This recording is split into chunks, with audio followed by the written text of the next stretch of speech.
त्या दिवशीची आपली भेट तारीख ठरली होती, पण हृदयाची धडधड मात्र ठरलेली नव्हती. मी तुला भेटण्यापूर्वी स्वतःलाच थांबवू शकत नव्हतो. मनात सतत एकच विचार, कशी असशील, तुला कसं वाटेल. तू समोर आलीस तेव्हा माझं मन क्षणभर थांबलं. तुझी नजर माझ्या नजरेत मिसळली आणि तू मंद स्वरात म्हणालीस,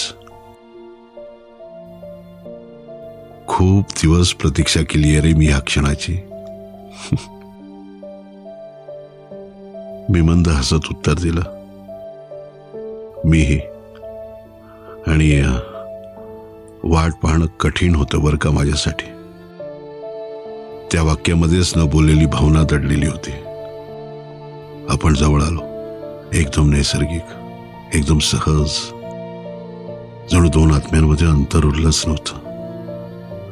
रात्र हळूच आपल्या भोवती पसरत गेली. आपण एकमेकांना बिलगलो, हातांनी ऊब दिली.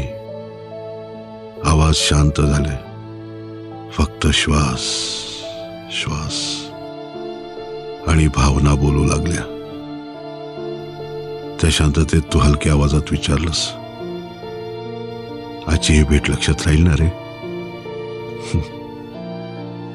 मी तुझ्या खांद्यावर चेहरा टेकून म्हणालो, ही रात्र कधीच नाही विसरणार. या रात्रीचा क्षण क्षण मनात कोरला गेलाय.